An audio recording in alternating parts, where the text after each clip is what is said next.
ಮಾಡ್ತಾ ಇದೆ ಅಂತಾನೆ ಗೊತ್ತಿಲ್ಲ. ದಯಮಾಡಿ ಅರ್ಥ ಮಾಡ್ಕೊ. ಇವತ್ತು ನಾವು ಇದನ್ನು ಅರ್ಥ ಮಾಡ್ಕೋಬೇಕಾಗಿದೆ. ಜನ ನಮಗೆ ಸಪೋರ್ಟ್ ಕೊಡ್ತಾ ಇದೆ. ಅರ್ಥ ಮಾಡಿ ಬಂದಿರೋಂಥವ್ರು 4 ಜನ ಬಂದಿದ್ದೀರಿ, ದಯಮಾಡಿ ಅರ್ಥ ಮಾಡ್ಕೊ. ಇವತ್ತು ಏನು ಬೆಸ್ಕಾಂ ಇಲಾಖೆಗೆ ಇವತ್ತು ಕೃಷಿಗೆ ಬಂದಿದೆ, ಅದೇ ರೀತಿ ಇನ್ನು ರಾಜ್ಯ ಸರ್ಕಾರದ 27 ಇಲಾಖೆಗಳಿದ್ದಾವೆ. ಕಂದಾಯ, ಪೊಲೀಸ್ ಎಲ್ಲವೂ. ಖಾಸಗೀಕರಣದ ವಿಚಾರದ ಒಳಗಡೆ ಎಲ್ಲ ಇಲಾಖೆಗಳಿಗೆ ನೋಡಿ, ಈಗ ಕಾರ್ಪೊರೇಟ್ ಕಂಪನಿಗಳಿಗೆ ಎಡೆ ಹಿಡಿತಾ ಇದ್ದಾರೆ. ಎಲ್ಲ ವಲಯಗಳಿಗೆ, ಕೃಷಿ ವಿಲಯ, ಇಂಡಸ್ಟ್ರಿ, ಯಾವ ವಲಯಗಳಲ್ಲೂ ಕೂಡ ಖಾಸಗೀಕರಣ ಬರ್ತಾ ಇದೆ. ಇವತ್ತು ನಾವೇನು ಹೇಳ್ತಾ ಇದ್ದೀವಿ ಅಂದರೆ, ಮುಖ್ಯಮಂತ್ರಿ ಸ್ಥಾನವನ್ನು, ಪ್ರಧಾನಮಂತ್ರಿ ಸ್ಥಾನವನ್ನು ಕೂಡ ಖಾಸಗೀಕರಣಗೊಳಿಸಿ. ಆಗತ್ತೆ, ಅದು ಆಗತ್ತೆ. ಸಂಪೂರ್ಣವಾಗಿ ಈ ದೇಶದಲ್ಲಿ ಖಾಸಗೀಕರಣ ಆದರೆ ಈ ದೇಶದ ವ್ಯವಸ್ಥೆ ಒಳಗಡೆ ಕಾರ್ಪೊರೇಟ್ ಕಂಪನಿಗಳಿಗೆ ರಕ್ಷಣೆ ಕೊಡೋಕ್ಕಾಗೋದಿಲ್ಲ ಅಂತೇಳಿ ಈಗಿರೋ ನಮ್ಮ ಪೊಲೀಸ್ ಇಲಾಖೆ ಪಕ್ಕಕ್ಕೆ ಯಾವ ಕಾರ್ಪೊರೇಟ್ ಕಂಪನಿಗಳ ಯಾವ ದೇಶದ ಕಂಪನಿಗಳು ಇಲ್ಲಿ ಬರ್ತಾವೆ, ಆ ದೇಶಗಳು ಇವರಿಗೆ ಆ ದೇಶಗಳ ಎಸ್ ಪಿ ಜೊತೆ ಕೂರ್ತಾರೆ. ದಯಮಾಡಿ ಅರ್ಥ ಮಾಡ್ಕೊಳ್ಳಿ. ಇವತ್ತು ಬೆಸ್ಕಾಂ ಕಂಪನಿ ಅವರಿಗೆ ಕೊಡಕ್ಕೆ ಬೆಂಕಿ ಹತ್ತಿದೆ, ಹಂಗೆ ಎಲ್ಲ ಇಲಾಖೆಗಳಿಗೂ ಬೆಂಕಿ ಹತ್ತುತ್ತೆ. ಇದೇನು ಭಾರಿ ದಿಟ ಇಲ್ಲ. ದಯಮಾಡಿ ಅರ್ಥ ಮಾಡ್ಕೊಳ್ಳಿ. ವಿಚಾರ ಚರ್ಚೆ ಆಗ್ಬೇಕಾದ್ರೆ ಗಂಭೀರವಾಗಿ ಚಿಂತನೆ ಮಾಡೋಣ. ಇವತ್ತು ಕೃಷಿಗೆ ದೊಡ್ಡ ಗಂಡಾಂತರ ಬಂದಿದೆ. ವಿದ್ಯುತ್ ಶಕ್ತಿಯನ್ನು ಖಾಸಗೀಕರಣ ಮಾಡ್ತಾ ಇದ್ದಾರೆ ಈ ಸರ್ಕಾರ. ನೋಡಿ ಏನಾಗಿದೆ ಇವತ್ತು ಪರಿಸ್ಥಿತಿ ಅಂತಂದರೆ, ಇವತ್ತು ನಾವು 22ನೇ ತಾರೀಕು ವಿದ್ಯುತ್ ಶಕ್ತಿಯನ್ನು ಖಾಸಗೀಕರಣ ಮಾಡ್ತಾ ಇರ್ತಕ್ಕಂಥ ಸರ್ಕಾರದ ವಿರುದ್ಧ ನಮ್ಮ ಪ್ರತಿಭಟನಾ ಮೆರವಣಿಗೆ ಮುಖಾಂತರ ಈ ರಾಜ್ಯದ ಸನ್ಮಾನ್ಯ ಮುಖ್ಯಮಂತ್ರಿಗಳಿಗೆ ಮನವಿ ಕೊಡ್ತಕ್ಕಂಥ ಕಾರ್ಯಕ್ರಮ ಇವತ್ತು. ಕಾರಣ ಇಷ್ಟೇ, ನಮ್ಮ ಕೃಷಿಗೆ ಈ ವಿದ್ಯುತ್ ಶಕ್ತಿಯನ್ನು ಖಾಸಗೀಕರಣವನ್ನು ಮಾಡಿದರೆ ನಮ್ಮ ಕೃಷಿಗೆ ಏನಾಗಬಹುದು, ಕೃಷಿಯ ಪರಿಸ್ಥಿತಿ ಎಲ್ಲಿ ಬರಬಹುದು, ಈ ರಾಜ್ಯದ ಕೃಷಿ ಕುಟುಂಬಗಳ ಪರಿಸ್ಥಿತಿ ಏನಾಗಬಹುದು, ರೈತರ ಪರಿಸ್ಥಿತಿ ಏನಾಗಬಹುದು, ರೈತರ ಮಕ್ಕಳ ಪರಿಸ್ಥಿತಿ ಏನಾಗಬಹುದು, ಹಳ್ಳಿಗಳ ಪರಿಸ್ಥಿತಿ ಏನಾಗಬಹುದು ಅನ್ನೋ ಗಂಭೀರ ಚಿಂತನೆ ಇಲ್ಲಿ ಚರ್ಚೆ ಆಗಬೇಕಾಗಿದೆ. ಈ ಸರ್ಕಾರಗಳಿಗೆ ಮನವರಿಕೆ ಮಾಡಿಕೊಡ್ಬೇಕಾಗಿದೆ. ಮೂಲ ಕಾರಣ, ಈ ದೇಶದ ಭಾರತ ಸರ್ಕಾರ ಖಾಸಗೀಕರಣ, ಉದಾರೀಕರಣ, ಗ್ಲೋಬಲೈಸೇಷನ್, ಲಿಬರಲೈಸೇಷನ್, ಜಾಗತೀಕರಣ ಮತ್ತು ಖಾಸಗೀಕರಣದ ವ್ಯವಸ್ಥೆ ಒಳಗಡೆ ನಮ್ಮ ದೊಡ್ಡಪ್ಪ ಭಾರತ ಸರ್ಕಾರ ಏನು ಇವತ್ತು ಮುಕ್ತ ಮಾರುಕಟ್ಟೆ ವ್ಯವಸ್ಥೆಯಲ್ಲಿ ಖಾಸಗೀಕರಣವನ್ನು ಅನುಮೋದನೆ ಮಾಡಿದ ಮೇಲೆ ಇವತ್ತು ಭಾರತ ಸರ್ಕಾರ ಎಲ್ಲ ವಲಯಗಳನ್ನು ಖಾಸಗೀಕರಣ ಮಾಡಿದೆ. ಸನ್ಮಾನ್ಯ ಗೌರವಾನ್ವಿತ ಈ ದೇಶದ ಪ್ರಧಾನಿ 56 ಇಂಚಿನ ಪ್ರಧಾನಿಗಳು ಹೇಳ್ತಾ ಇದ್ದಾರೆ, ಇಡೀ ದೇಶದ ಎಲ್ಲ ವಲಯಗಳನ್ನು ಖಾಸಗೀಕರಣವನ್ನು ಮಾಡ್ತಾ ಇದ್ದಾರೆ. ಖಾಸಗೀಕರಣದ ಮುಖಾಂತರ ಈ ದೇಶದ ವ್ಯವಸ್ಥೆಯನ್ನ, ಈ ದೇಶದ ನೋವನ್ನ, ಈ ದೇಶದ ಸಂಸ್ಕೃತಿಯನ್ನ, ಈ ದೇಶದ ಬದುಕನ್ನ ನಾಶ ಮಾಡುವಂತ ಪರಿಸ್ಥಿತಿ ಬಂದಿದೆ.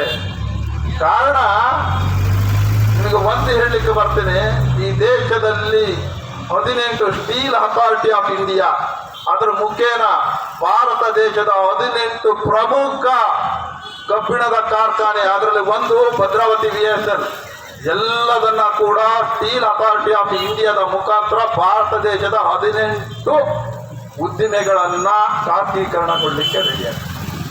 ಎಲ್ಲ ವಲಯಗಳು, ಇನ್ಮೇಲೆ ನೀರಾವರಿಗಳು, ಅಣೆಕಟ್ಟುಗಳನ್ನ ಎಲ್ಲ ಮೇಂಟೆನೆನ್ಸ್ ಪ್ರೈವೇಟೈಸೇಷನ್ಗೆ ಎಲ್ಲ ಖಾಸಗಿ ಅವರಿಗೆ ಎಡೆ ಹಿಡಿತಾ ಇದ್ದಾರೆ. ಆ ನಿಟ್ಟಿನಲ್ಲಿ ಕರ್ನಾಟಕ ರಾಜ್ಯದಲ್ಲಿ ಇವತ್ತು ಕರ್ನಾಟಕ ರಾಜ್ಯ ಸರ್ಕಾರ, ಇವರದೇ ಮುಖ್ಯಮಂತ್ರಿಗಳಾಗಿರ್ತಕ್ಕಂಥ ಸನ್ಮಾನ್ಯ ಬಂಗಾರಪ್ಪನವರು ಕೃಷಿ ವಲಯಕ್ಕೆ ಶಕ್ತಿಯನ್ನ ಕೊಡೋದಕ್ಕೋಸ್ಕರ ಅವರು ಮುಖ್ಯಮಂತ್ರಿ ಆದ ಕಾಲದಲ್ಲಿ, ಕಾರಣ ಏನಾಗಿದೆ, ಈ ದೇಶದಲ್ಲಿ ಕೆಲವು ಭಾಗಗಳನ್ನ ನೀರಾವರಿ ಮಾಡಿದ್ರು, ಕೆಲವು ಭಾಗಗಳು ಮಳೆ ಆಶ್ರಿತವಾದಂಥ ಕೃಷಿಯನ್ನ ಮಾಡ್ತಕ್ಕಂಥದ್ದನ್ನ, ಇಲ್ಲಿ ಇರ್ತಕ್ಕಂಥ ವ್ಯವಸ್ಥೆ ಒಳಗಡೆ ಕೆಲವು ಭಾಗಗಳನ್ನ ನೀರಾವರಿ ಮಾಡ್ತು ಸರ್ಕಾರ. ಆ ನೀರಾವರಿ ಮಾಡಲಿಕ್ಕೆ ಕನಿಷ್ಠ 25 ಲಕ್ಷ ಒಂದು ಎಕರೆ ಬರ್ತದೆ. ಅದೇ ರೀತಿ ಏನು ನಾವು ಮಳೆ ಆಶ್ರಿತ ಇರ್ತಕ್ಕಂಥ ಭೂಮಿಯನ್ನ ನೀರಾವರಿ ಮಾಡಿಕೊಂಡಿದ್ದೇವೆ, ರೈತ ಸ್ವಂತ ಬಂಡವಾಳದಲ್ಲಿ ನೀರಾವರಿಯನ್ನ ಮಾಡಿಕೊಂಡು, ಅದಕ್ಕೆ ನೀರಾವರಿ ಮಾಡಿಕೊಂಡು ಈ ದೇಶದ ಆಹಾರ ಸಂಪನ್ಮೂಲವನ್ನು, ಆಹಾರ ಭದ್ರತೆಯನ್ನು ಕೊಡ್ತಕ್ಕಂಥ ಈ ರೈತನಿಗೆ ಕನಿಷ್ಠ ನಾವು ಉಚಿತ ವಿದ್ಯುತ್ತನ್ನ ಕೊಡಬೇಕು, ಈ ಆರ್ಥಿಕ ವಲಯಕ್ಕೆ, ಕೃಷಿ ವಲಯಕ್ಕೆ ಶಕ್ತಿಯನ್ನ ಕೊಡಬೇಕು ಅಂತ ಹೇಳಿ ಉಚಿತ ವಿದ್ಯುತ್ತನ್ನ 10 HP ಅವರಿಗೆ ಉಚಿತವಾದಂತಹ ವಿದ್ಯುತ್ತನ್ನು ಕೊಡಬೇಕು ಅಂತ ಹೇಳಿ ಆಗಿನ ಸರ್ಕಾರದ ಮುಖ್ಯಮಂತ್ರಿ ಬಂಗಾರಪ್ಪನವರು ಮಾಡಿದ್ರು. ಆದ್ರೆ ಇವತ್ತಿನ ಅದೇ ಸರ್ಕಾರಗಳು ನೋಡಿ, ಈ ದೇಶದಲ್ಲಿ ಭಾರತ ಸರ್ಕಾರ ಭಾಜಪ, ಕರ್ನಾಟಕ ರಾಜ್ಯ ಸರ್ಕಾರ ಕಾಂಗ್ರೆಸ್ ಪಕ್ಷ, ಇವರಿಬ್ಬರಿಗೂ ವೈಚಾರಿಕ ಭಿನ್ನ ಅಭಿಪ್ರಾಯಗಳಿದ್ದಾವೆ. ಬಿಜೆಪಿಯ ವೈಚಾರಿಕ ಹಿನ್ನೆಲೆಗಳೇ ಬೇರೆ, ಕಾಂಗ್ರೆಸ್ಸಿನ ವೈಚಾರಿಕ ಹಿನ್ನೆಲೆಗಳೇ ಬೇರೆ. ಆದ್ರೆ ಭಾಜಪದ ವೈಚಾರಿಕ ಹಿನ್ನೆಲೆಯನ್ನು ಕಾಂಗ್ರೆಸ್ನವರು ಯಾವತ್ತೂ ಒಪ್ಪಲ್ಲ. ಆದರೆ ಭಾರತ ಸರ್ಕಾರ ಖಾಸಗೀಕರಣದ ವ್ಯವಸ್ಥೆಗಳಲ್ಲಿ ಪ್ರೈವೇಟೈಸೇಷನ್, ಖಾಸಗೀಕರಣಗೊಳಿಸಲಿಕ್ಕೆ ಅನುಮತಿ ಮಾಡಿರೋದ್ರಿಂದ ಈ ರಾಜ್ಯದ ಕಾಂಗ್ರೆಸ್ ಸರ್ಕಾರ ಧಿಕ್ಕರಿಸಬಹುದಾಗಿತ್ತು. ಈ ರಾಜ್ಯದ ರೈತರ ಹಿತವನ್ನು ನಾವು ಕಾಪಾಡಬೇಕು, ಖಾಸಗೀಕರಣವನ್ನು ನಾವು ಒಪ್ಪೋದಿಲ್ಲ. ನಮ್ಮ ರಾಜ್ಯ ಸರ್ಕಾರದ ಅಧೀನದ ಒಳಗಡೆ ನಾವು ಈ ರಾಜ್ಯದ ರೈತರ ಹಿತವನ್ನು ಕಾಪಾಡಬೇಕು. ಈ ರೈತರ ಹಿತವನ್ನು ಕಾಪಾಡೋದ್ರ ಮುಖಾಂತರ, ಈ ರೈತರ ಬೆಳೆದಂತ ಬೆಳೆಗಳ ಮುಖಾಂತರ ಈ ದೇಶಕ್ಕೆ ಆಹಾರ ಭದ್ರತೆಯನ್ನು ಕೊಟ್ಟಿದ್ದಾನೆ. ಈ ಆಹಾರ ಭದ್ರತೆಯನ್ನ, ಈ ಪ್ರಪಂಚದಲ್ಲಿ ಆಹಾರ ಭದ್ರತೆಯನ್ನು ಕೊಟ್ಟಿರ್ತಕ್ಕಂಥ ರೈತನ ಹಿತವನ್ನ, ಅವನ ಬದುಕನ್ನ, ಅವನ ಮಕ್ಕಳನ್ನ ಕಾಪಾಡ್ತಕ್ಕಂಥ ನೈತಿಕ ಹೊಣೆ ನಮ್ಮ ಸರ್ಕಾರದ್ದು ಅಂತ ಹೇಳಿ ಈ ಸರ್ಕಾರಗಳು ಖಾಸಗೀಕರಣವನ್ನ ವಿರೋಧ ಮಾಡಬೇಕಾಗಿದೆ. ಆದ್ರೆ ಈ ಭಾರತ ಸರ್ಕಾರ ಮತ್ತೆ ಈ ರಾಜ್ಯದ ಸರ್ಕಾರ ಒಂದು ನಾಣ್ಯದ 2 ಮುಖಗಳಿವು. ಇವು ಯಾರು ರೈತರ ಹಿತವನ್ನ ಕಾಪಾಡಲಿಕ್ಕೆ ಸಿದ್ರಿಲ್ಲ. ರೈತನ ವಿರುದ್ಧ, ರೈತನ ಬದುಕಿನ ವಿರುದ್ಧ ದಿನನಿತ್ಯ ಕಾನೂನುಗಳನ್ನು ಜಾರಿ ತರಲಿಕ್ಕೆ ಬಯಸ್ತಾ ಇದ್ದಾರೆ. ಆ ಕಾರಣ ನಾವು ಎಚ್ಚೆತ್ತುಕೊಳ್ಬೇಕಾಗಿದೆ. ಇಡೀ ರಾಜ್ಯದಲ್ಲಿ ಕೃಷಿಯ ಪಂಪ್ಸೆಟ್ಗಳಿಂದ ನಾವು ನೀರಾವರಿ ಮಾಡಿಕೊಂಡಿರೋದು ಜಾಸ್ತಿ ಇದೆ. ಕರ್ನಾಟಕ ಸರ್ಕಾರ ಇವತ್ತು ಅವ್ರು ಹೇಳೋ ಪ್ರಕಾರ ಒಟ್ಟು ಭೂಮಿಯಲ್ಲಿ 25% ನೀರಾವರಿಯನ್ನ ಮಾಡಿಲ್ಲ. ಒಟ್ಟು ವ್ಯವಸಾಯಕ್ಕೆ ಯೋಗ್ಯವಾಗಿರ್ತಕ್ಕಂಥ ಭೂಮಿನಲ್ಲಿ ಇವತ್ತಿನವರೆಗೂ ಸ್ವತಂತ್ರ ಬಂದು ಇಲ್ಲಿವರೆಗೂ ಸರ್ಕಾರ ನೀರಾವರಿಯನ್ನ ಮಾಡಿರ್ತಕ್ಕಂಥದ್ದು 25% ಮೀರಿಲ್ಲ. ಆದ್ರೆ ರೈತ ತನ್ನ ಸ್ವಂತ ಬಂಡವಾಳದಲ್ಲಿ ಭೂಮಿಯ ನೀರಾವರಿ ಮಾಡ್ಕೊಳ್ಳೋಕೆ ನೀರಾವರಿಯನ್ನ ಮಾಡಿಕೊಂಡಿರೋದು 50% ಗಿಂತ ಜಾಸ್ತಿ ಭೂಮಿಯನ್ನ ನೀರಾವರಿ ಮಾಡಿ ಈ ದೇಶಕ್ಕೆ ಆಹಾರ ಉತ್ಪಾದನೆಯನ್ನ ಮಾಡಿ ವಿಶ್ವಕ್ಕೆ ನಾವು ರೈತರು ಈ ದೇಶ ಸಮರ್ಥ ರಾಷ್ಟ್ರ, ಸಶಕ್ತ ರಾಷ್ಟ್ರ ಅಂತ ಅನ್ನೋಕ್ಕೆ ಆಹಾರ ಭದ್ರತೆ ಕೊಟ್ಟಂತ ಈ ದೇಶಕ್ಕೆ ಉಚಿತ ವಿದ್ಯುತ್ತನ್ನು ಕೊಡೋ ನಿಟ್ಟಿನಲ್ಲಿ ಈ ಸರ್ಕಾರಗಳ ಹಿನ್ನಡೆಯನ್ನ ಸಾಧಿಸಿದೆ. ನಾವು ಇದನ್ನೇ ಹೇಳ್ತಾ ಇರೋದು. ನಮ್ಮಲ್ಲಿ ಒಗ್ಗಟ್ಟಿಲ್ಲ. ನಮ್ಮಲ್ಲಿ ಯಾವ್ಯಾವ್ದೋ ಹಳ್ಳಿಗಳಲ್ಲಿ ಸಣ್ಣ ಸಣ್ಣ ವಿಚಾರಗಳಿಗೆ ಅವನ್ ಕಂಡ್ರೆ ಇವನಿಗಾಗಲ್ಲ, ಇವನ್ ಕಂಡ್ರೆ ನನಗಾಗಲ್ಲ. ಸಣ್ಣ ವಿಚಾರಗಳಿಗೆ ಅವನು ಹೋಗಿದ್ದಾನೆ ಅಂದ್ರೆ ನಾವು ಬರಲ್ಲ. ಆದ್ರೆ ನಮ್ಮ ಒಕ್ಕಲುತನನ್ನೇ ನಾಶ ಆಗ್ತಕ್ಕಂಥ ನೀತಿಗಳನ್ನ ಮಾಡ್ತಾ ಇದ್ದಾರೆ ಈ ಸರ್ಕಾರಗಳು. ನಮ್ಮ ಹಳ್ಳಿಗಳಲ್ಲಿ ನಮ್ಮ ಸಣ್ಣ ಭಿನ್ನಾಭಿಪ್ರಾಯಗಳನ್ನ ಮರೆತು ನಮ್ಮ ಒಕ್ಕಲುತನದ ಉಳಿವಿಗೆ, ನಮ್ಮ ಬದುಕಿನ ಉಳಿವಿಗೆ, ನಮ್ಮ ಮಕ್ಕಳ ಮುಂದಿನ ಭವಿಷ್ಯಕ್ಕೆ ನಾವು ಒಗ್ಗಟ್ಟನ್ನ ಪ್ರದರ್ಶನ ಮಾಡದೆ ಹೋದ್ರೆ ಈ ಸರ್ಕಾರಗಳಿಗೆ ನಮ್ಮ ರೈತರ ಶಕ್ತಿಯನ್ನ ಪ್ರದರ್ಶನ ಮಾಡಿ ನಾವು ಈ ಶಕ್ತಿ ಪ್ರದರ್ಶನದ ಮುಖಾಂತರ ಈ ರೈತ ವಿರೋಧಿ ಖಾಸಗೀಕರಣದ ನೀತಿಯ ವಿರುದ್ಧ ಕೂಡಲೇ ಹಿಂಪಡಿಬೇಕಂತಕ್ಕಂಥದ್ದು ನಮ್ಮ ಶಕ್ತಿ ಪ್ರದರ್ಶನ ಮಾತ್ರ ಈ ಸರ್ಕಾರಗಳಿಗೆ ಎಚ್ಚರಿಕೆ ಕೊಡಬೇಕಾಗ್ತದೆ ಬರ್ತದೆ. ನೋಡಿ, ಸರ್ಕಾರಗಳು ಕೂಡ ನೋಡ್ತಾ ಮಾಡ್ತಿದ್ದಾರೆ. ಕನಿಷ್ಠ ಈ ಹೊನ್ನಾಳಿ ತಾಲೂಕು ಕನಿಷ್ಠ ಅಧಿಕೃತ 40,000 ಇದೆ, ಅನಧಿಕೃತ ಇನ್ನೂ 40,000 ಇದೆ. ಮನೆಗೆ ಒಬ್ಬರು 5% ಇದೆ, ಒಬ್ರು 10% ಇದೆ, ಒಬ್ಬರು 25% ಇದೆ. ನನಗೆ ಬೇಜಾರಿಲ್ಲ. ಒಬ್ಬ ರೈತರು 100% ಇರಲಿ. ಈ ದೇಶದ ಆಹಾರ ಭದ್ರತೆಯನ್ನು ಕೊಡ್ತಿದ್ದಾನೆ. ಅವನೇನು ಮೆಹರ್ಬಾನಿ ಮಾಡ್ತಾ ಇಲ್ಲ, AC ಹಾಕೊಂಡು ಮಜಾ ಮಾಡ್ತಾ ಇಲ್ಲ, ಡಿಸ್ಕೌಂಟ್ ಮಾಡ್ತಾ ಇಲ್ಲ. ದೇಶದ ಆಹಾರ ಭದ್ರತೆಗೆ ಅವನು ಮಾಡ್ತಾ ಇರ್ತಕ್ಕಂಥ ಕಾರ್ಯ ಸ್ವಾಗತಾರ್ಹ. ಆದರೆ ನಾವು ಒಗ್ಗಟ್ಟಾಗ್ತಾ ಇಲ್ಲ. ಅವ್ರು ಹೇಳ್ತಾ ಇದ್ದಾರೆ ದೊಡ್ಡ 50 ಎಕರೆ 100 ಎಕರೆ ಅಡಿಕೆ ತೋಟದವರು ಅವ್ರಿಗೇನು ಮಾಡಕ್ಕೆ ಆಗ್ತಿಲ್ಲ, 2 ಎಕರೆ ಅಡಿಕೆ ತೋಟದವ್ರು ಟವಲ್ ಹಾಕೊಂಡು ಓಡಾಡ್ತಿದ್ದಾರೆ. ಸಾಲ್ಗೇರಿಗೆ ಬೆಂಕಿ ಹತ್ತಿದ್ರೆ ಸಂಪನ್ನರ ಮನೆ ಉಳಿಯಲ್ಲ. ಇವತ್ತು ಏನು 100 ಎಕರೆ ಅಡಿಕೆ ತೋಟ ಇರೋನೇ ಪಟ್ಟು ನೇಣಕ್ಕಂತ ಇವತ್ತಿನ ಪರಿಸ್ಥಿತಿ. ನಮ್ಮ ಶಾಲ್ ಹಾಕೊಂಡನ್ನು ನೋಡಿ ನಗೋಂಥವ್ರು ನಾಳೆ ಅವರ ಸಂಕಷ್ಟಕ್ಕೆ ಬರ್ತಾರೆ. ಕಾರಣ ಯಾಕೆ ಅಂತಂದ್ರೆ ನಾವು ಹೋರಾಟದಿದ್ದೀವಿ. ನಾವು ನಮ್ಗೆ ಗೊತ್ತಿದೆ, ಸಾಲಕ್ಕೆ ಸಾವು ಉತ್ತರ ಅಲ್ಲ, ಸವಾಲು ಉತ್ತರ. ಈ ಸರ್ಕಾರಗಳ ನೀತಿಗಳಿಂದ ನಾವು ಸಾಲಗಾರರಾಗಿದ್ದೀವಿ. ಇದು ಸರ್ಕಾರನೇ ಬಾಕಿ ತೀರಿಸಬೇಕು. ಶಕ್ತಿ, ಹೋರಾಟದ ಕಿಚ್ಚು ನಮಗಿದೆ. ಆ ಕಾರಣಕ್ಕೆ ನಾವು ಯಾರೂ ಸಾಯಲ್ಲ. ಆದ್ರೆ 100 ಎಕರೆ ಇರ್ತಕ್ಕಂಥ ಅಡಿಕೆ ತೋಟ, 50 ಎಕರೆ ದೊಡ್ಡ ತೋಟ, ದೊಡ್ಡ ಬಂಡವಾಳಿಗರು ಅವರು ಏನ್ ಬೇಕಾದ್ರೂ ಆಗ್ತಾರೆ. ಅದಕ್ಕೆ ಉದಾಹರಣೆ ಕಾಫಿ ಪ್ಲಾಂಟ್ಗಳು. ಹಿಂದೆ ಕಾಫಿ ಪ್ಲಾಂಟ್ಗಳು ಯಾರು ಬರ್ತಿದ್ದಿಲ್ಲ. ಏನು ಹೋರಾಟ ಮಾಡ್ತಿದ್ದಾರೆ, ಏನು ಐಷಾರಾಮಿ ಕಾರ್ಗಳು, ಬಂಗ್ಲೆಗಳು. ಆಮೇಲೆ ಅವ್ರಿಗೆ ಅಂತಾರಾಷ್ಟ್ರೀಯ ಮಟ್ಟದಲ್ಲಿ ಕಾಫಿ ಬೆಲೆ ಬಂದಾಗ ಹೋರಾಟಕ್ಕೆ ಬಂದ್ರು. ಅದಕ್ಕೆ ಬಂಧುಗಳ ಇವತ್ತಿನ ಪರಿಸ್ಥಿತಿ ತುಂಬಾ ಘನಘೋರ ಪರಿಸ್ಥಿತಿ ಬಂದಿದೆ. ಈಗಾಗಲೇ ಇವತ್ತು ನಾಳೆ 23ಕ್ಕೆ Karnataka electricity regulatory committee objection ಅನ್ನ ಹಾಕ್ಲಿಕ್ಕೆ ನಾಳೆ ಕೊನೆ ದಿನಾಂಕ ಇತ್ತು. ಆ ಕೊನೆ ದಿನಾಂಕದ ಒಳಗಡೆ ಈ ರಾಜ್ಯದ 224 ಜನ MLAಗಳಲ್ಲಿ ಏಕೈಕ ಅದು ಕಾಂಗ್ರೆಸ್ ಪಕ್ಷದ ಕುಣಿಗಲ್ ಶಾಸಕ ಡಾಕ್ಟರ್ ರಂಗನಾಥ್ ಒಬ್ರೆ KERCಗೆ ಅಬ್ಜೆಕ್ಷನ್ ಅನ್ನು ಹಾಕಿರ್ತಕ್ಕಂಥ ಏಕೈಕ ಶಾಸಕ. ಇನ್ನ 224 ಜನ ಶಾಸಕರು ಯಾಕೆ KERCಗೆ ಅಬ್ಜೆಕ್ಷನ್ ಅನ್ನು ಹಾಕಿಲ್ಲ? ಈ ರೈತ ಅಂಟಮಂದಿರು, ರೈತ ದೇವರುಗಳ ಮತ ತಗೊಂಡಿಲ್ಲ ಅಂತ ಹೇಳಿ ನಾವು ಈ ಸಭೆ ಮುಖಾಂತರ ಪರಿಗಣಿಸಬೇಕಾಗ್ತದೆ. ಈ 223 ಜನ MLAಗಳು.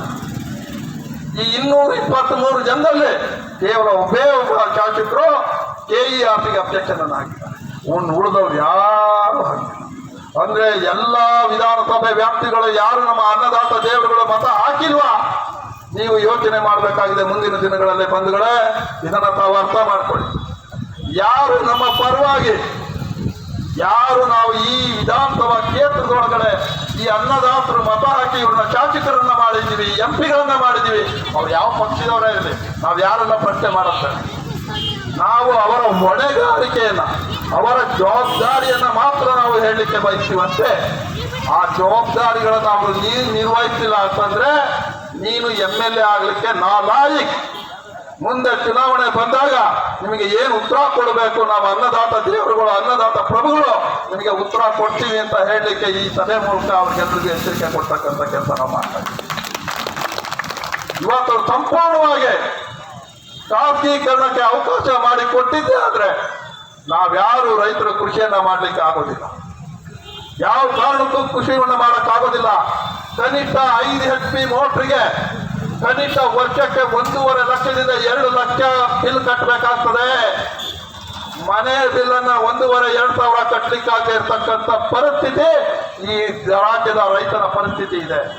ಇವತ್ತು 5 HP ಪಂಪ್ ಸೆಟ್ಗೆ ಕನಿಷ್ಠ 1.5ರಿಂದ 2 ಲಕ್ಷ ಬಿಲ್ ಬಂದ್ರೆ ನಮಗೆ 1 ಎಕರೆನಲ್ಲಿ 1.5ರಿಂದ 2 ಲಕ್ಷ ಆದಾಯನೇ ಬರಲ್ಲ. ನೀವು ಹೆಂಗೆ ಕಟ್ತೀರಿ?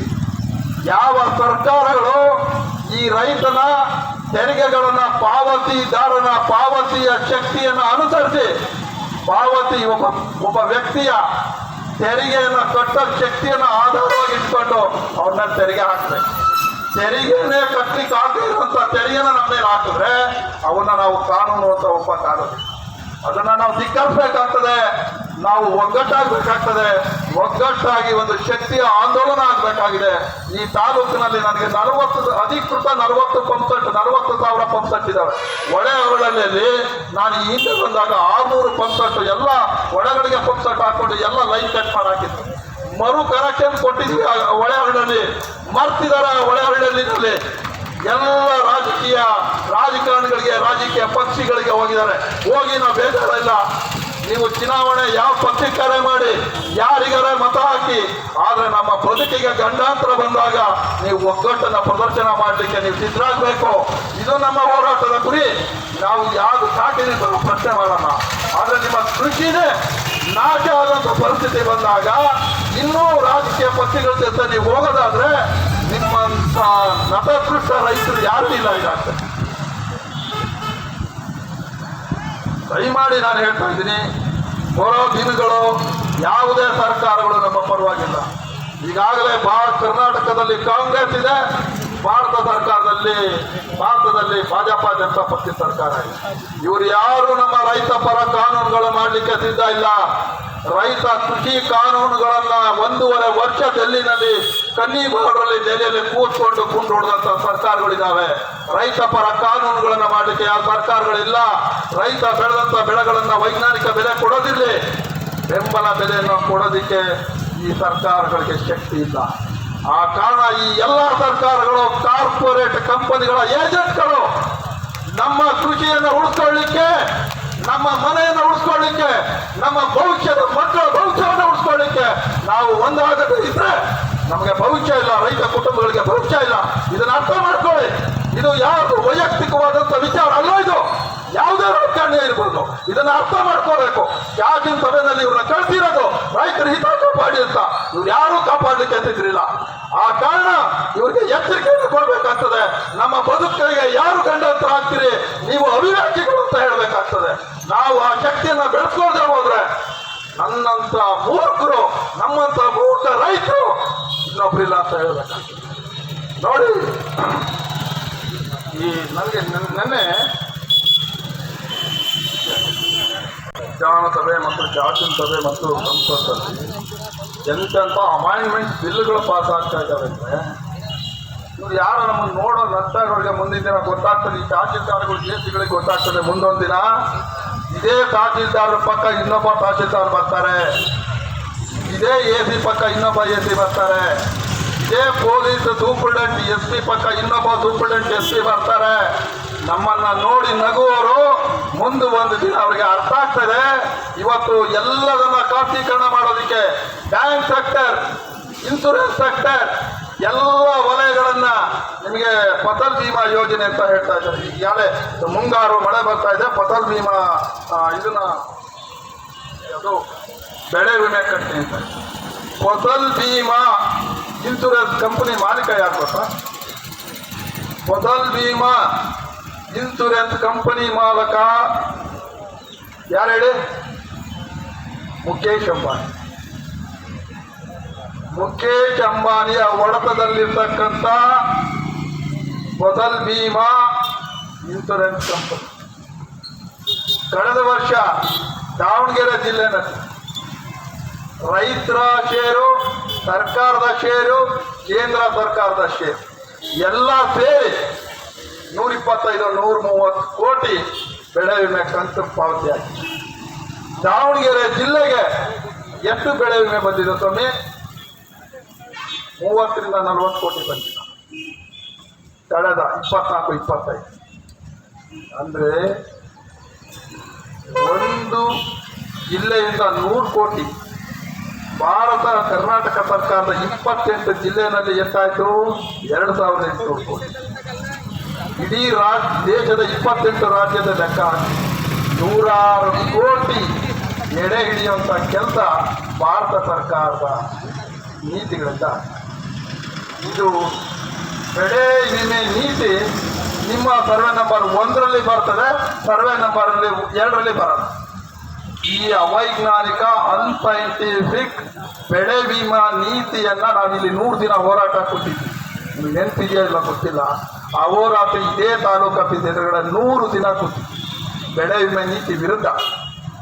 ಇಂಥ ಅವೈಜ್ಞಾನಿಕ ನೀತಿಗಳಿಂದ ರೈತರ ಭವಿಷ್ಯಕ್ಕೆ ಕಂಟಕ ಆಗಿರ್ತಕ್ಕಂಥ ಈ ನೀತಿಗಳನ್ನ ನಾವು ಎಲ್ಲಿವರೆಗೂ ತುಂಬಿರ್ತೀವೋ, ಎಲ್ಲಿವರೆಗೂ ಇದನ್ನು ಸಹಿಸ್ಕೊಳ್ತೀವೋ ಅಲ್ಲಿವರೆಗೂ ಈ ಸರ್ಕಾರಗಳ ಆಳುವ ಸರ್ಕಾರಗಳು ನಮ್ಮ ಮೇಲೆ ಪಾದ ಇರ್ತಕ್ಕಂಥ ಕೆಲಸ ಮಾಡ್ತೀವಿ.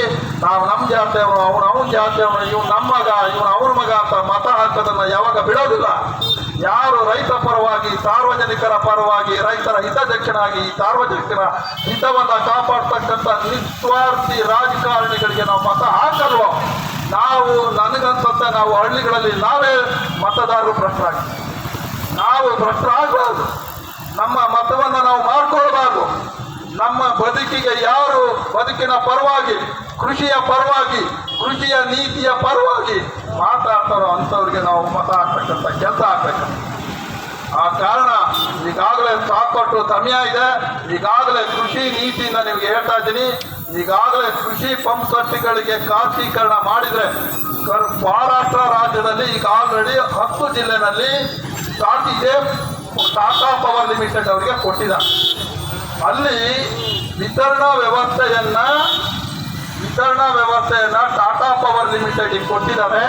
ಅಲ್ಲಿ ಏನಾಗಿದೆ ಅಂದ್ರೆ ಆ ಜಿಲ್ಲೆಗಳಲ್ಲಿ ಸರ್ಕಾರದ ಒಡೆತನದಲ್ಲಿರ್ತಕ್ಕಂಥ ಜಿಲ್ಲೆಗಳಲ್ಲಿ 5 ರೂಪಾಯಿ ಕಡಿಮೆ ಇದೆ. ಇನ್ನ ಉಳಿದಂತ ಏನು ಟಾಟಾ ಪವರ್ ಲಿಮಿಟೆಡ್ ಕಾರ್ಪೊರೇಷನ್ ಲಿಮಿಟೆಡ್ಗೆ ಕೊಟ್ಟಿರ್ತಕ್ಕಂಥ 10 ಜಿಲ್ಲೆನಲ್ಲಿ 5 ರೂಪಾಯಿ ಜಾಸ್ತಿ ಯೂನಿಟ್ ಅನ್ನ ವಸೂಲಿ ಮಾಡಿ. ಇಡೀ ಖಾಸಗೀಕರಣದ ವ್ಯವಸ್ಥೆ ಒಳಗಡೆ ನಾವ್ಯಾರು ಬದಲಿಕ್ಕಾಗೋದಿಲ್ಲ, ವ್ಯವಸಾಯ ಮಾಡ್ಲಿಕ್ಕಾಗೋದಿಲ್ಲ. ಇವತ್ತು ನಾವು 1 ಎಕರೆ ಅಡಿಕೆ ತೋಟದಲ್ಲಿ 2.5 ಇಂದ 3 ಲಕ್ಷ ರೂಪಾಯಿ ನಾವು ಆದಾಯ ತರ್ಬೋದು. 2.5 ಇಂದ 3 ಲಕ್ಷ ರೂಪಾಯಿ ನಾವು ಅಡಿಕೆ 1 ಎಕರೆನಲ್ಲಿ ನಮ್ಗೆ ಆದಾಯ ಮಾಡ್ತೀವಿ. ನೀವು 1.5 ಇಂದ 2 ಲಕ್ಷ ರೂಪಾಯಿ ಕರೆಂಟ್ ಬಿಲ್ ಕಟ್ಟಿ ಅದನ್ನ ಮೇಂಟೆನೆನ್ಸ್ ಮಾಡಿ ಈ ಹಳದಿ ರೋಗ, ಎಲೆಚುಕ್ಕೆ ರೋಗ ಎಲ್ಲದನ್ನು ನೀವು ಸರಿಪಡಿಸಿ ನೀವು ಪ್ರತಿ ವರ್ಷನೂ 3 ಲಕ್ಷ 1 ಎಕರೆ ಆದಾಯದಲ್ಲಿ 3 ಲಕ್ಷ ನಾವು ಆದಾಯ ತರಲಿಕ್ಕೆ ಸಾಧ್ಯನಾ? ನಾವು ಯಾವುದೇ ಕಾರಣಕ್ಕೆ ಈ ತೆರಿಗೆನ ಕಟ್ಟಲಿಕ್ಕೆ ಸಾಧ್ಯನಾ? ನೀವು ಅರ್ಥ ಮಾಡ್ಕೊಳ್ಳಿ. ಇಂಥ ಸಂಕಟದ ದಿನಗಳಲ್ಲಿ ಕೃಷಿ ವ್ಯವಸ್ಥೆ ಹೋಗ್ತಾ ಇದೆ. ನಾವು ಒಗ್ಗಟ್ಟಾಗಿ ನಮ್ಮ ಬದುಕಿಗೋಸ್ಕರ ನಾವು ಒಗ್ಗಟ್ಟಾಗಲ್ಲ. ಆ ನಿಟ್ಟಿನಲ್ಲಿ ನಾವು ಕಾಯಕ ಯೋಗಿಗಳಾಗಿ ನಮ್ಮ ಕೃಷಿಯನ್ನ ಉಳಿಸ್ಕೊಂಡು ನಮ್ಮ ಮಕ್ಕಳ ಭವಿಷ್ಯವನ್ನ, ನಮ್ಮ ಕುಟುಂಬದ ಭವಿಷ್ಯವನ್ನ ರೂಪಿಸೋಕ್ಕೋಸ್ಕರ ನಾವು ಒಗ್ಗಟ್ಟಾಗಬೇಕು. ಇಲ್ಲದೆ ಹೋದ್ರೆ ನಮ್ಮ ಹಳ್ಳಿಗಳನ್ನ ಕೂಡ ಮಾರ್ತಾರೆ. ಇನ್ಮೇಲೆ ನಾವು ಸುಮ್ಮನೆ ಹಿಂಗೆ ನಿಂತುಬಿಟ್ರೆ ನಮ್ಮನ್ನು ಮಾರಲಿಕ್ಕೆ ಈ ಸರ್ಕಾರಗಳು ಹೇಸಲ್ಲ. ಅಂತ ಕಾನೂನುಗಳನ್ನ ನೀವು ನೋಡ್ಬೋದು. ಬಿಡದಿಯಲ್ಲಿ ಫಲವತ್ತಾದ ಭೂಮಿಯನ್ನ 915 ಎಕರೆಯನ್ನ ಕೈಗಾರಿಕೆಗೋಸ್ಕರ ಇವತ್ತು ಲ್ಯಾಂಡ್ ಅಕ್ವಿಷನ್ ಮಾಡ್ತಾ ಇದ್ದಾರೆ. ಇವತ್ತು ನಾಳೆ ರೈತರ ಭವಿಷ್ಯ ಏನು? ಇದನ್ನೆಲ್ಲ ತಾವು ಅರ್ಥ ಮಾಡ್ಕೊಳ್ಳಿ. ನಾವು ಕೂಡ ಕೃಷಿ ಭೂಮಿಯ ಫಲವತ್ತಾದಂತಹ ಕೃಷಿ ಭೂಮಿಗಳನ್ನ ಕೈಗಾರಿಕೀಕರಣಕ್ಕೆ ವಶಪಡಿಸ್ಕೊಳ್ತಕ್ಕ ವಿರುದ್ಧ ನಮ್ಮ ಹೋರಾಟ ಇದೆ. ಖಾಸಗೀಕರಣ, ವಿದ್ಯುತ್ ಶಕ್ತಿ ಖಾಸಗೀಕರಣ ಮಾಡ್ತಕ್ಕಂಥದ್ದಕ್ಕೂ ನಮ್ಮ ವಿರೋಧ ಇದೆ. ಯಾವ ಕಾರಣಕ್ಕೂ ವಿದ್ಯುತ್ ಶಕ್ತಿಯನ್ನ ಈ ರಾಜ್ಯದಲ್ಲಿ ಖಾಸಗೀಕರಣ ಮಾಡಲಿಕ್ಕೆ ನಾವು ಅವಕಾಶ ಕೊಡೋದಿಲ್ಲ. ನಮ್ಮ ಪ್ರಾಣವನ್ನಾದ್ರೂ ಬಿಡ್ತೀವಿ, ವಿದ್ಯುತ್ ಶಕ್ತಿ ಖಾಸಗೀಕರಣಕ್ಕೆ ನಾವು ಬಿಡೋದಿಲ್ಲ. ನಮ್ಮ ಕೃಷಿಯನ್ನ ನಾವು ಉಳಿಸ್ಕೊಳ್ತೀವಿ, ನಮ್ಮ ಭೂಮಿಯನ್ನ ನಾವು ಉಳಿಸ್ಕೊಳ್ತೀವಿ ಅಂತ ಹೇಳಿ ಶಬ್ದ ಮಾಡ್ತಾ ನಮ್ಮ ಹೋರಾಟಕ್ಕೆ ಎಲ್ಲ ಬಂದು ಸಹಕಾರ ಮಾಡಿರ್ತಕ್ಕಂಥ ನಮ್ಮೆಲ್ಲ ರೈತ ದೇವರುಗಳಿಗೆ ನನ್ನ ನಮಸ್ಕಾರ ಮಾಡಿ ನಾನು ಮಾತು ಮುಗಿಸ್ತಾ ಇದ್ದೇನೆ. ಈಗ ಮುಂದಿನ ಕಾರ್ಯಕ್ರಮ ಸನ್ಮಾನ್ಯ ಇವರು AP ಅವ್ರನ್ನ ತಹಶೀಲ್ದಾರ್ ಅವ್ರನ್ನ ಕರೆಸಿ ಈಗ ನಾವು ಅದ್ರ ಮಧ್ಯೆ ಈ ನಮ್ಮ ಇದು ಯಾವುದೋ ತಾಡ್ಸಳ್ಳಿ ಭಾಗದ ಏನೋ ಗ್ರಾಮ ಪಂಚಾಯತಿ ಅವ್ರು ಕೊಟ್ಟಿರ್ತಕ್ಕಂಥ ಒಂದು ನೋಟಿಸ್ ಅನ್ನ ಸುಡೋ ಕಾರ್ಯಕ್ರಮ ಇದೆ. ಸುಟ್ಟಾದ್ಮೇಲೆ ನಾವೇನು ಬರ್ತಾ ಇದ್ರೆ ಕೃಷಿ ವಿದ್ಯುತ್ ಶಕ್ತಿಯನ್ನ ಖಾಸಗೀಕರಣಕ್ಕೆ ಅವಕಾಶ ಕೊಡಬಾರ್ದು. ಏನು ವಿದ್ಯುತ್ ಶಕ್ತಿಯನ್ನ ಖಾಸಗೀಕರಣಕ್ಕೆ ಏನು ಇವತ್ತು ಪ್ರೊಸೀಡಿಂಗ್ಸ್ಗಳು ನಡೀತಾ ಇದ್ದಾವೆ, ಈ ಕೂಡಲೇ ಸನ್ಮಾನ್ಯ ಗೌರವಾನ್ವಿತ ರಾಜ್ಯದ ಮುಖ್ಯಮಂತ್ರಿಗಳು DK ಶಿವಕುಮಾರ್ ಅವರು ಈ ಕೂಡಲೇ ಅದನ್ನ ಕೈ ಬಿಡಬೇಕು. ಈ ರಾಜ್ಯದ ರೈತರ ಹಿತವನ್ನ ಕಾಪಾಡಬೇಕು, ರೈತರ ಪರವಾದಂತ ಧ್ವನಿಯಾಗಬೇಕು, ರೈತರ ಬದುಕನ್ನ ಆಟನ ಮಾಡಬೇಕು ಅಂತ ಹೇಳಿ ಒತ್ತಾಯಿಸ್ತಾ ಈಗಾಗಲೇ ಆ ಕಾರ್ಯಕ್ರಮ ಸುಡೋದು, ಸರ್ಟಿಫಿಕೇಟ್ ಅನ್ನ ನೋಟಿಸ್ ಅನ್ನ ಸುಡುವಂತ ಕಾರ್ಯಕ್ರಮವನ್ನು ಪ್ರಾರಂಭ. ಪರಿಸ್ಥಿತಿನಲ್ಲಿ ಇವತ್ತು ನೂರಾರು ಮನೆಗಳನ್ನ ಕೊಟ್ಕೊಂಡು ಸಾವಿರಾರು ನಮ್ಮ ಬಾಂಧವರಲ್ಲಿ ಜೀವನವನ್ನು ಮಾಡ್ತಿದ್ದಾರೆ. ಅವರಿಗೆ ಇವತ್ತು ಕೆರೆಯ ಸ್ವರೂಪ ಇಲ್ಲ. ಆಲ್ರೆಡಿ 2 ತಲೆಮಾರುಗಳು ಮನೆಯನ್ನ ಕಟ್ಕೊಂಡು ಅಲ್ಲಿ ಜೀವನ ಮಾಡ್ತಾ ಇದ್ದಾರೆ. ಅಂತ ಪರಿಸ್ಥಿತಿನಲ್ಲಿ ಈ ಗ್ರಾಮ ಪಂಚಾಯತಿಯವರು ತಕ್ಷಣ ಇದು ಕೆರೆ ಜಾಗ ಇದನ್ನ ತೆರವುಗೊಳಿಸಬೇಕು ಅಂತ ಹೇಳಿ ನೋಟಿಸ್ ಕೊಡ್ತಕ್ಕಂಥದ್ದು ಅವೈಜ್ಞಾನಿಕವಾಗಿದೆ. ಈ ಅವೈಜ್ಞಾನಿಕ ನೀತಿಯನ್ನ ಇದನ್ನ ನಾವು ಕಾನೂನು ಅಂತ ಒಪ್ಕೊಳ್ಳೋಕ್ಕಾಗಲ್ಲ. ಕಾನೂನನ್ನ ಬರೆಯೋರು ನಾವು, ಕಾನೂನನ್ನ ರಟ್ಟಿನಲ್ಲಿ ಬರಿತೀವಿ, ಅದು ನಮ್ಮ ತಾಕತ್ತಿದೆ, ತೋರಿಸ್ತೀವಿ. ಯಾವತ್ತು AC ರೂಮಲ್ಲಿ ಕಾನೂನು ಬರಿಬಾರ್ದು, ರೋಡಲ್ಲಿ ಕಾನೂನನ್ನು ಬರೆಯೋದನ್ನ ಈ ಸರ್ಕಾರಗಳಿಗೆ ಪಾಠ ಕಲಿಸ್ತೀವಿ. ಆ ಪಾಠ ಕಲಿಸಿದ್ರ ನೇರ ಎಚ್ಚರಿಕೆ ಈ ನೋಟಿಸ್ ಅನ್ನ ಸುಡೋ ಕಾರ್ಯಕ್ರಮ ಇದೆ. ದಯಮಾಡಿ ನೀವೆಲ್ಲ ಕೂತ್ಕೊಳ್ಬೇಕು. ಪತ್ರಿಕಾ ಅಣ್ತಮ್ಮಂದಿರಿಗೆ ಇದನ್ನು ಮೀಡಿಯಾದಲ್ಲಿ ಪಬ್ಲಿಸಿಟಿ ಮಾಡಲಿಕ್ಕೆ ಅವಕಾಶ ಕೊಡಿ. ದಯಮಾಡಿ ನೀವು ಯಾರು ಎದ್ದೇಳಬೇಡಿ, ದಯಮಾಡಿ ಅದನ್ನು ನೋಡಿ ವಿಡಿಯೋ ಮಾಡಿ ನಾವು ಹಾಕ್ತಾ ಬಿಡ ಎಲ್ಲ ಕಡೆಗೆ. ಹತ್ಲೆ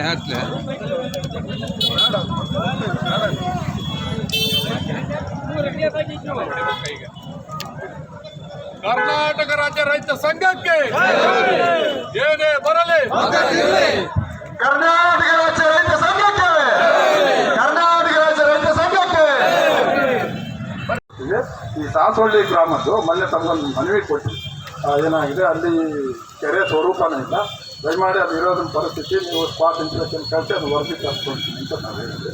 ಅದ್ರ ಬಗ್ಗೆ ತಾವೇನು ಮಾಡ್ತೀವಿ ಹೇಳಿದ್ದೀನಿ ತಹಸೀಲ್ದಾರಿಗೆ ಮತ್ತು ಆರ್‌ಗೆ ಹೇಳಿದ್ದೀನಿ, ತರಿಸ್ಕೊಂತಾನೆ ಶೀಘ್ರದಲ್ಲೇ ತರಿಸಿ ನಾನು DC ಅವ್ರಿಗೆ ಕಳಿಸ್ತೇನೆ. ಇಲ್ಲ ಗೌರ್ಮೆಂಟಿಗೆ ಹೋಗಲಿ, ಅದು ಕೆರೆ ಸೊಬ್ಬ ಕರ್ಕೋಬೇಕು ಅಂದರೆ ಅಲ್ಲಿ ಗೌರ್ಮೆಂಟಿಂದನೇ ಆಗ್ಬೇಕು, ನಮ್ಮ ಆಗಲ್ಲ. ಇದು ವ್ಯವಸ್ಥೆ ಸಂಗತಿನ ಹಿಂಗಿದೆ, ಮನೆ ಕಟ್ಕೊಂಡಿದ್ದಾರೆ, ಕೆರೆ ಸೊಬ್ಬ ಕಳ್ಕೊಂಡಿದೆ ಅಂತೇಳಿ ನಾವು ಕಳಿಸ್ಕೊಡೋಣ. ಅದು ಯಾರ ಕೆರೆ ಚೂರು ನೋಡ್ಬಿಟ್ಟು ಮೈನರ್ ಇರಿಗೇಷನ್ ಅಥವಾ ಪಂಚಾಯತ್ ಕರೆದು ಅವ್ರಿಗೂ ಒಂದು ರಿಪೋರ್ಟ್ ಹಾಕಿ. ಎಷ್ಟು ಮನೆ ಕಟ್ಟಿದ್ದಾರೆ ಸರ್? ಅವ್ರ ಮನೆ ಇದೆ. ಗ್ರಾಮ ಪಂಚಾಯತಿಂದ ಪಟ್ಟಣ ಕೊಟ್ಬಿಟ್ಟಿದ್ದಾರೆ. ಏನು ಕೊಡಬೇಕು ಎಲ್ಲ ಮೂಲಭೂತ ನೋಡಿ. ತಹಸೀಲ್ದಾರ್ಗೊಂದು ಕೊಟ್ಟಿದ್ದಾರೆ ಈಗ ಕೊಡಿ, ತಹಸೀಲ್ದಾರ್ಗೊಂದು ಕೊಡಿ. ಇವತ್ತುಗಳು ಕೊಟ್ಟಿದ್ದಾರೆ. ಮೂಲಭೂತ ರೋಡ್ಗಳನ್ನು ಮಾಡಿದ್ದಾರೆ, ಮಸೀದಿ ಇದೆ, ಶಾಲೆ ಇದೆ, ಆಮೇಲೆ ಎಲ್ಲ CC ರೋಡ್ ಆಗಿದೆ. ಎಲ್ಲ ಮನೆಗಳಿಗೂ ಗೌರ್ಮೆಂಟ್ ಮನೆಗಳನ್ನು ಕಟ್ಟಿಕೊಟ್ಟಿದ್ದಾರೆ. ಎಲ್ಲ ಆಗಿದೆ. ಕಳೆದ 100 ವರ್ಷಗಳಲ್ಲಿ ಅಲ್ಲಿ ಎಲ್ಲ ಹಳ್ಳಿ ಫಾರ್ಮೇಷನ್ ಆಗಿದೆ. ಯಾವುದೇ ಕಾರಣಕ್ಕೂ ಅಲ್ಲಿ ಕೆರೆ ಅಸ್ತಿತ್ವ ಇಲ್ಲ. ಕೆರೆ ಸ್ವರೂಪವೇ ಇಲ್ಲ. ಅರ್ಥ ಆಯ್ತು ನನಗೆ. ಈಗ ತಹಸೀಲ್ದಾರ್ ಒಂದು ಸರ್ವೇರ್ನು ಆರ್ಐ ಕಳಿಸಿ ಆ ಗಡಿ ನೋಡಿ ಕೆರೆ ಇದೆ ಅನ್ನೋದು ಕನ್ಫರ್ಮ್ ಮಾಡ್ಕೊಂಡು ಅವ್ರ ಮ್ಯಾನಿಫಿಕೇಷನ್ ಯಾರು ಕಳ್ಸೋಣ. ಅದು ಯಾರಿಗೆ ಬರುತ್ತೆ ನೋಡಿ, ಪಿಡಿಒ ಬರುತ್ತಾ, ಪಂಚಾಯತಿ ಬರುತ್ತಾ ಅಥವಾ ಮ್ಯಾನಿಫಿಕೇಷನ್ ಬರುತ್ತಾ ನೋಡಿ ಅವ್ರನ್ನೂ ಕಳಿಸಿ ಅವ್ರಿಗೂ ಒಂದು ರಿಪೋರ್ಟ್ ಹಾಕಿಸಿ. ಅದು ಅಷ್ಟು ಹೇಳಿದ್ದೀನಿ ಮಾತಾಡಿದ್ದೀನಿ. ಸರ್ವೆ ಸರ್ ಕೂಡ ಒಂದು ಮೆಜರ್ಮೆಂಟ್ ಮಾಡ್ತಿದ್ದಾರೆ. ಹಾಂ ರವಿ ದಿನೇಶ್ ಒಂದು ಫೋನ್ ತಗ ರೆಕಾರ್ಡ್ ಮಾಡಿಸಿ ಕಳ್ಸೋಣ. ಓಕೆ, ಅದು ಕಳ್ಸೋಣ. ಖಾಸಗೀಕರಣಗೊಳಿಸಲಿಕ್ಕೆ ಸರ್ಕಾರ ರೆಡಿಯಾಗಿರೋದನ್ನ ನಾವು ಖಾಸಗೀಕರಣದ ವಿರುದ್ಧ ಇವತ್ತು ಸನ್ಮಾನ್ಯ AC ಸಾಹೇಬ್ರ ಮುಖಾಂತರ ಸನ್ಮಾನ್ಯ ಈ ರಾಜ್ಯದ ಮುಖ್ಯಮಂತ್ರಿಗಳಿಗೆ ಮನವಿ ಕೊಡ್ತಕ್ಕಂಥ ಕೆಲಸ ಇದೆ. ಆ AC ಎಲ್ಲಿದೆ ಬನ್ನಿ ಸರ್, ಬನ್ನಿ ಮಾಟ್ರೆ ಬಸಪ್ಪನೇಶ್ವರ ಈ ಕೊಡೋ ಕಾರ್ಯಕ್ರಮ ಇದೆ. ಇದನ್ನ ಅವ್ರಿಗೆ ಕೊಡುವಂಥ ಕೆಲಸ ನಾವು ಸನ್ಮಾನ್ಯ AC ಅವ್ರಿಗೆ ಕೊಡ್ತೀವಿ.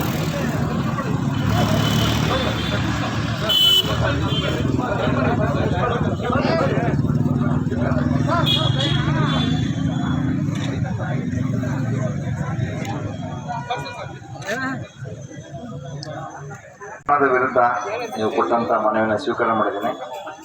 ಇದು ವಿರೋಧ ರೈತರದ್ದು ಅಂತೇಳಿ ಸರ್ಕಾರಕ್ಕೆ ಗಮನಕ್ಕೆ ತರ ಪ್ರಯತ್ನ ಮಾಡ್ತೇನೆ ಮಾನ್ಯ ಜಿಲ್ಲಾಧಿಕಾರಿ ಮೂಲಕ.